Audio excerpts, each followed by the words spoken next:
जय श्री कृष्णा दोस्तों, मेरे यूट्यूब चैनल में आप सभी का हार्दिक स्वागत है। तो दोस्तों आइए आज हम जानते हैं कि कौन कौन से 5 पौधे ऐसे हैं जिनको कभी भी नहीं लगाना चाहिए दरवाजे के सामने, तथा उसको लगाने से गरीबी आती है घर में, उसको तुरंत उखाड़ के फेंक देना चाहिए। दोस्तों एक समय की बात है, भगवान श्री कृष्ण के मित्र उनसे मिलने के लिए द्वारिका नगरी पधारे हैं। भगवान श्री कृष्ण उनका स्वागत करते हैं और उनके आने का कारण पूछते हैं। भगवान श्री कृष्ण के सखा उनसे कहते हैं, हे केशव, तुम तो सर्वज्ञ हो, सब कुछ जानते हो। आज मैं तुम्हारे पास यह जानने के उद्देश्य से आया हूँ कि मनुष्य को किन किन वृक्षों का रोपण नहीं करना चाहिए और किन किन वृक्षों का रोपण करना चाहिए। कौन से वृक्ष भवन के सामने लगाने चाहिए, किन वृक्षों का रोपण करने से दरिद्रता दूर होती है, तथा शत्रु, रोग, भय, भूत पिशाच आदि संकटों से बचने के लिए कौन से वृक्ष भवन की सीमा में लगाने चाहिए। भगवान श्री कृष्ण मुस्कुराते हुए कहते हैं, हे सखा, तुमने आज समस्त मानव जाति के कल्याण के उद्देश्य से अत्यंत महत्वपूर्ण प्रश्न किया है। इस संसार में वृक्षों का बहुत ही बड़ा योगदान है। वृक्ष सदा ही पूजनीय है, किंतु आज तुमने उचित ही प्रश्न किया है। भवन की सीमा में वृक्षों को लगाना बहुत ही शुभ फल प्रदान करता है। वृक्ष तथा पौधे भवन की सुंदरता को बढ़ाते अवश्य हैं, साथ ही यह वातावरण को शुद्ध रखते हैं। वृक्षों से सकारात्मक ऊर्जा का संचार होता है, जो मनुष्य के जीवन के लिए अत्यंत आवश्यक होती है। वृक्ष नकारात्मकता को कम करके वातावरण को अधिक सकारात्मक बनाने का कार्य करते हैं। घर के सामने शुभ पेड़ पौधे लगाने से घर में सुख शांति आती है। साथ ही यह पेड़ पौधे कई प्रकार के वास्तु दोषों को नष्ट करते हैं।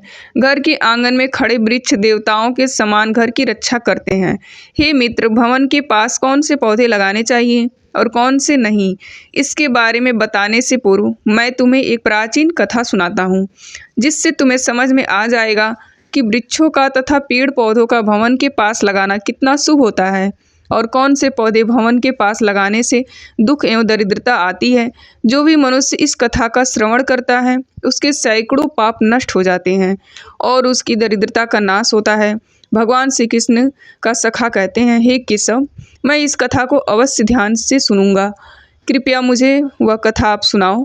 भगवान श्री कृष्ण कहते हैं, हे सखा, पूर्व काल की बात है।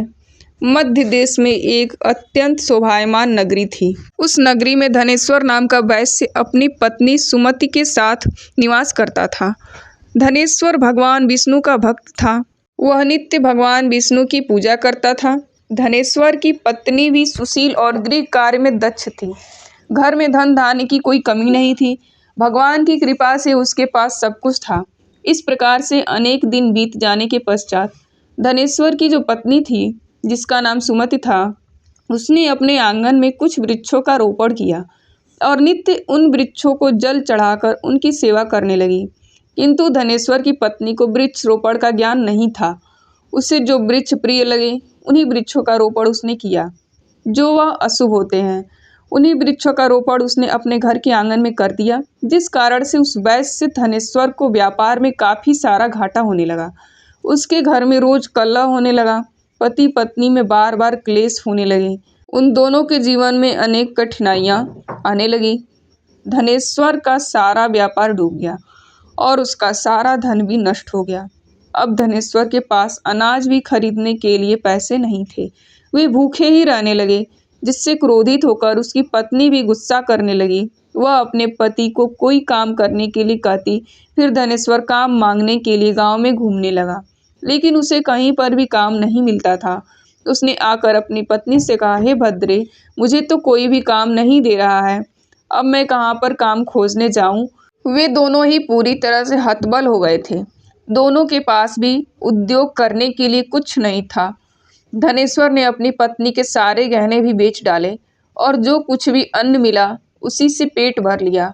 इस प्रकार से अशुभ वृक्ष लगाने का कारण दोनों के ही जीवन में घोर दरिद्रता और संकट आने लगे, किंतु वे दोनों ही इस बात को नहीं जानते थे। फिर एक दिन एक साधु महात्मा धनेश्वर के घर पर पधारे। उन्हें देखकर धनेश्वर उन्हें प्रणाम करता है और कहता है, हे साधु महाराज, पधारिए, इस गरीब के घर में आपका स्वागत है। कहिए, मैं आपकी किस प्रकार से सहायता कर सकता हूँ। वे साधु महाराज कहने लगते हैं, हे महोदय, मैं तीर्थ यात्रा पर निकला हूँ। विश्राम करने के लिए कोई जगह खोज रहा हूँ। यदि आपको कोई कष्ट ना हो तो मुझे अपने घर में स्थान दे दो। मैं अनेक दिनों से भूखा हूँ, कुछ भोजन भी प्राप्त हो जाए तो बड़ी कृपा होगी। साधु महाराज के ऐसे वचन सुनकर वह धनेश्वर कहने लगा, हे साधु महात्मा, आप अवश्य ही कोई पुण्यात्मा दिखाई पड़ते हैं। आपके मुखमंडल पर बहुत तेज है। आपकी सेवा करने का मुझे सौभाग्य मिल रहा है। आपकी सेवा करके मुझे बड़ा आनंद मिलेगा। कृपा करके आप घर के भीतर चलिए। फिर वह साधु महाराज उस धनेश्वर के घर के भीतर जाते हैं और विश्राम करने लगते हैं। धनेश्वर उन साधु महाराज की बड़ी सेवा करता है, किंतु उसके पास अन्न का एक दाना नहीं होता है। तो वह अपनी पत्नी से कहता है, हे प्रिय, आज हमारे घर पर जो साधु महात्मा आए हैं वे बड़े पुण्यवान दिखाई पड़ रहे हैं। हमें उनके भोजन के लिए कुछ उपाय करना चाहिए। मैं गांव में जाकर किसी से थोड़ा सा धन मांग लाता हूँ। इतना कहकर वह धनेश्वर गांव में एक सेठ के घर पर चला जाता है और उस सेठ से थोड़ा सा धन देने की विनती करता है, किंतु वह सेठ उस वैश्य को धन देने से इनकार कर देता है और कहता है, तुम्हारे पास तो फूटी कौड़ी नहीं है, तुम मेरा धन कैसे वापस करोगे। धनेश्वर कहता है, हे सेठ, कृपा करके आप मुझे थोड़ा सा धन दीजिए, मैं जल्दी ही आपको लौटा दूंगा। यदि मैं धन नहीं लौटा पाया तो आप मेरा घर ले लीजिएगा। धनेश्वर की बात सुनकर उस सेठ को उस पर थोड़ी दया आती है और वह उसे धन देते हुए कहता है, हे वैश्य, यदि तुमने धन नहीं लौटाया तो तुम स्वयं ही मुझे अपना घर सौंप दो। धनेश्वर कहता है, हे सेठ, मैं वचन देता हूँ, यदि मैंने धन नहीं लौटाया तो मैं आपको मेरा घर सौंप दूंगा। फिर धनेश्वर उस सेठ से धन लेकर बाजार से दूध, चावल, सब्जी, आटा, शक्कर आदि चीजें खरीद लेता है और लौट कर अपने घर आ जाता है। फिर वह अपनी पत्नी से कहता है, हे प्रिय, तुम उन साधु महात्मा के लिए भोजन बनाओ। फिर धनेश्वर की पत्नी भोजन बनाती है और उन साधु महात्मा को भोजन परोसती है। इस प्रकार से उस धनेश्वर की भक्ति और निष्ठा को देखकर वे साधु महाराज बहुत प्रसन्न हो जाते हैं और भोजन हो जाने के पश्चात वे जाते जाते उस धनेश्वर से कहते हैं, हे वैश्य, मैं तुम्हारी भक्ति और आदर सम्मान से अत्यंत प्रसन्न हूँ। तुम्हारी जो भी कामना है मुझे बताओ, मैं अवश्य पूरी करूँगा। तब वह धनेश्वर कहता है, हे महात्मा, आपका आशीर्वाद ही हमारे लिए सब कुछ है, किंतु मैं आपसे यह जानना चाहता हूँ कि किस पाप के कारण मुझे दरिद्रता का दुख भोगना पड़ रहा है। हमने तो भगवान विष्णु की भक्ति की है, फिर हमारे जीवन में दरिद्रता क्यों आई? इसका क्या कारण है और इस दरिद्रता को दूर करने के लिए मुझे क्या उपाय करना चाहिए? फिर वह साधु महात्मा कहते हैं, हे वैश्य, मैं जब तुम्हारे द्वार पर आ गया था तभी मुझे यह ज्ञात हो गया था कि तुम्हारे जीवन में घोर दरिद्रता और संकट आए हुए हैं, क्योंकि तुम्हारे भवन के सामने जो वृक्ष है वे ही तुम्हारी दरिद्रता के कारण हैं। इसलिए तुम इन वृक्षों को हटाकर उनके स्थान पर शुभ पौधों का रोपण करो। तुम्हारी पत्नी ने तुम्हारे भवन के सामने जिन वृक्षों का रोपण किया है वे अशुभ वृक्ष माने जाते हैं, उन्हीं के कारण तुम्हारी ऐसी दुर्दशा हुई है। धनेश्वर कहते हैं, हे महात्मा, कृपा करके मुझे बताइए कि घर के सामने कौन से वृक्ष लगाने चाहिए जिससे घर में सुख समृद्धि हो और कौन से वृक्ष नहीं लगाने चाहिए। कृपा करके आप मुझे विस्तार से समझाइए, मैं आपका बड़ा आभारी रहूँगा। फिर वह साधु महात्मा कहते हैं, हे वैश्य, ठीक है, अब मैं तुम्हें उन शुभ वृक्षों के विषय में बताता हूँ जिन्हें घर के पास लगाने से शुभ फलों की प्राप्ति होती है, इसलिए तुम ध्यानपूर्वक सुनो। हे वैश्य, किसी जलाशय के समीप पीपल का वृक्ष लगाने वाले मनुष्य को जो फल मिलता है वह सैकड़ों यज्ञों के समान होता है। जब पीपल के पत्ते उस जलाशय में गिरते हैं तो वे पिंड के समान होकर पितरों को तृप्ति प्रदान करते हैं। इससे सभी प्रकार के पितृ दोष समाप्त हो जाते हैं। जो मनुष्य नित्य स्नान करके पीपल को स्पर्श करता है वह सभी पापों से मुक्त होता है और कभी पराजित नहीं होता है। पीपल को स्पर्श करने से लक्ष्मी की प्राप्ति होती है और उसकी प्रदक्षिणा करने से आयु में वृद्धि होती है। पीपल की जड़ में श्री विष्णु, तने में शिवजी और अग्रभाग में ब्रह्मा जी स्थित रहते हैं। अमावस्या के दिन पीपल को प्रणाम करने से जो फल मिलता है वह 1000 गाय के दान के बराबर होता है। इस संसार में पीपल के समान कोई वृक्ष नहीं है। साक्षात श्री हरि इस वृक्ष के रूप में पृथ्वी पर विराजमान है। पीपल के वृक्ष को चोट पहुंचाना अथवा उसकी टहनी तोड़ना महापाप माना गया है। ऐसा मनुष्य एक कल्प तक नरक में रहता है और जो पीपल को जड़ से काटता है उसका कभी नरक से उद्धार नहीं होता है। हे वैश्य, अब मैं तुम्हें दूसरे वृक्ष के बारे में बताता हूँ।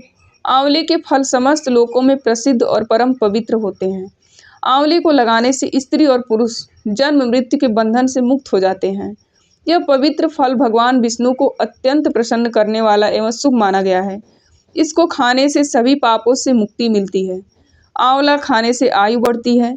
उसका जल पीने से रोगों का नाश होता है और आंवले को जल में मिलाकर स्नान करने से दरिद्रता दूर हो जाती है और सभी प्रकार के ऐश्वर्य की प्राप्ति होती है। जिस घर में आंवला सदा मौजूद रहता है उस घर में कभी दैत्य और राक्षस नहीं आते हैं। एकादशी के दिन अगर आंवला मिल जाए तो संसार के सभी तीर्थों से बढ़कर फल प्राप्त होता है।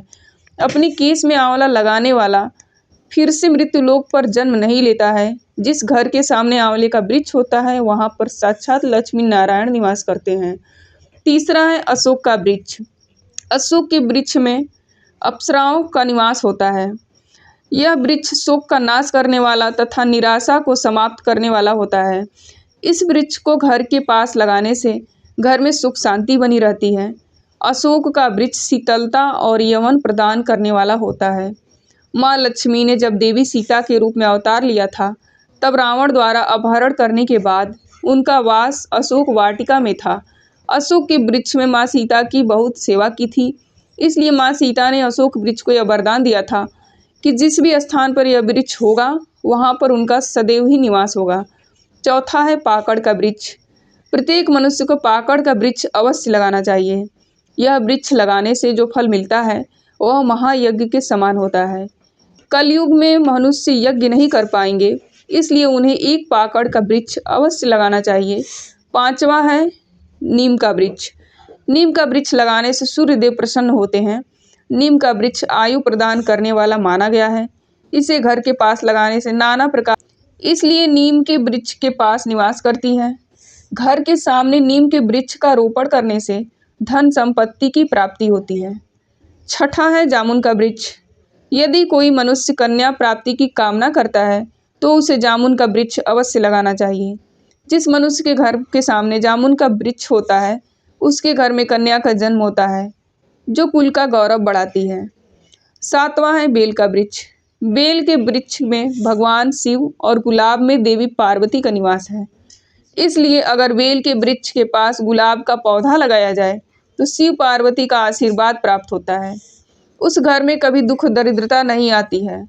उस घर में कभी अकाल मृत्यु नहीं होती है और कोई स्त्री विधवा नहीं बनती है। आठवां है नारियल का पेड़। नारियल का पेड़ लगाने से पुरुष अनेक स्त्री का पति बनता है। नारियल किसी भी धार्मिक अनुष्ठान का आवश्यक अंग होता है। यह अत्यंत शुभ माना जाता है। घर के आंगन में नारियल का पेड़ होने से घर में हमेशा शुभता होती है और उस घर के सदस्यों का समाज में बहुत मान सम्मान होता है। सुंदर पत्नी की कामना करने वाले मनुष्य को अनार का वृक्ष लगाना चाहिए।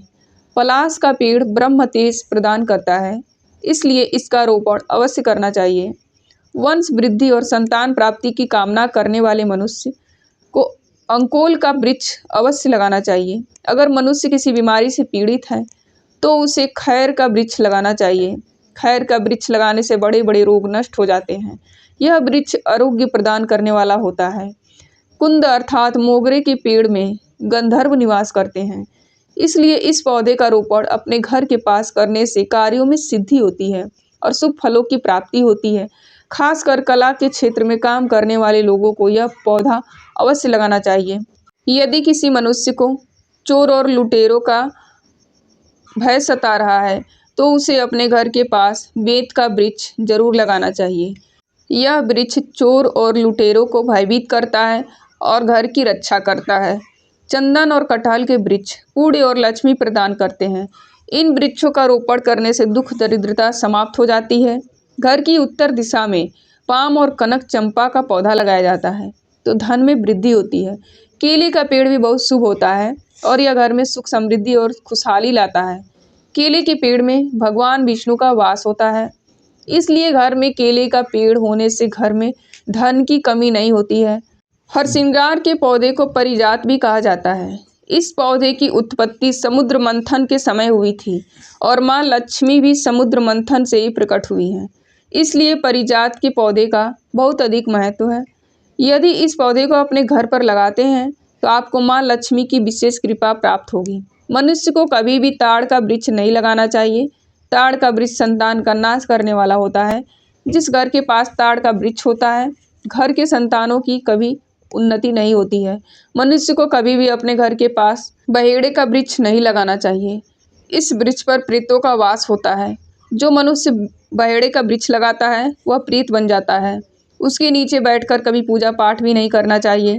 अगर किसी मनुष्य को शत्रुओं का भय सता रहा है तो उसे केवड़े का वृक्ष लगाना चाहिए। यह शत्रुओं का नाश करने वाला होता है। घर में कभी भी ऐसे पौधे नहीं लगाने चाहिए जिनको काटने या तोड़ने पर दूध निकलता हो। घर के सामने कभी भी बबूल का पेड़ नहीं लगाना चाहिए, इसे लगाने से विपत्ति आती है।